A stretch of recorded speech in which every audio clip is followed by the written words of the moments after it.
We're continuously on the defensive. I'm tired of it. I'm tired of it, personally. We don't have to constantly explain ourselves. You know, that's a really easy strategy that was employed even at the time of the Prophet ﷺ. Keep asking him all kinds of questions. Just keep him busy answering those questions. If he's constantly answering your questions, he'll never get around to asking you any questions. Some Jews of Medina, so who brings you revelation? Jibreel? Oh, okay, that's interesting. Who are these people of the cave? Oh, okay, you know who they are? All right, okay. What's the ruh? What's the ruh? Oh, you got an answer for that too? Okay. How come sometimes a boy is born and sometimes a girl is born? And if he answers that, what are they going to do? Ask another, and then ask another, and then ask another. And you'll be explaining yourself. So Allah answered a few.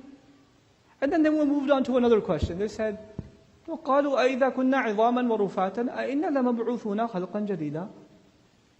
If we're going to be reduced to decayed bones, nothing, we're going to be created again? Really? This time Allah did not explain. Usually He does, right? He answers the question. They asked about the people of the cave. Did Allah explain in detail? He did. When they asked about, Jibreel alayhi salam, Allah explained in detail. This time Allah drew a line. قُلْ كُونُوا حِجَارَةً أَوْ حَدِيدًا أَوْ خَلْقًا مِمَّا يَكْبُرُ فِي صُدُورِكُمْ. Tell them, forget bones and decay, turn into rock, turn into metal. Allah will bring you back anyway. Which basically means shut up and get lost. I'm done answering your questions. Go ahead, turn into whatever you want, Allah will bring you back. Or whatever your imagination can come up with that is even harder to mold. Go ahead. أَوْ خَلْقًا مِمَّا يَكْبُرُ فِي صُدُورِكُمْ. Then so who's going to bring us back? فَسَيَقُولُونَ مَنْ يُعِيدُنَا قُلِ الَّذِي فَطَرَكُمْ أَوَّلَ مَرَّةٍ. Tell them the one who got you back the first time. Now get lost. Straight answer now. We have to see the fluff for fluff. We have to see through that. Not just for the sake of others, but for our own youth. We need to build a confidence into our youth as part of our education of them. If we don't do that, we will be paying the price for that in the next 10 years. I say that very fearfully as I say this to you. Leaders of Muslim community, we're not doing an adequate enough job thinking about how to instill the confidence of faith, how to fight the crisis of faith among our Muslim youth. Muslim youth, when they have philosophical problems, we tell them, go make wudu and make 2 rak'ah over there. And if that doesn't work, okay, come back and I'll give you a special dua, recite that and your problem will go away.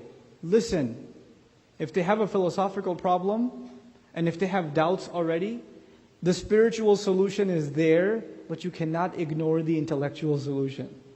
You can't. We can't afford. Our deen is intellectual. Our deen is not blind faith. Our deen is powerful. We have to believe that, and we have to instill that belief into our kids. Especially at a time where everybody thinks they've got something on Islam. They've got a reason why Islam is wrong. Everybody. Everybody's got one. Christians are attacking Islam. Do you know how ridiculous that is? Do you understand how absurd that is? I live in the South, right? Or close enough. I live in Texas.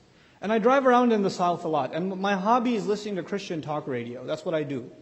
When I'm on a road trip, I listen to Christian talk radio. And most Christian talk radio is about Islam. Because they have nothing much to talk about within, So it's just, these Muslims, their Quran, thinks that we're doing shirk. Us believers are doing shirk. And we've got a Quran expert here who's going to explain everything to us. And then they'll have their whole show. And I'm listening to this stuff and I'm laughing it's such good comedy. It's quality comedy. Except when they talk about the contradictions in the Quran and its grammatical mistakes, right? When they talk about that stuff, I'm sitting there laughing and at the same time I start crying. Because somewhere there's a Muslim listening to this who has no foundation in faith, and he's listening to this and saying what to himself or herself? Oh my God, that makes sense. They're onto something. They got us. We haven't been able, we haven't yet done our job planting the right seeds. That's my only premise. That's my only point. And we have to do that at an early age. And forums like YM and programs, like regular programs like YM, where youth get together and have company of each other, these are components of building confidence in your faith, because you're around other people that have similar confidence. Confidence feeds confidence. That's one part of it. But now we have to think even further. And we really have to give some serious thought on how to develop these kinds of institutions and how to evolve our current institutions and make them ready for these real challenges that are coming, and see the symptoms for symptoms and see the actual disease that needs to be attacked. Most of the time we talk about the symptoms, we don't talk about the disease.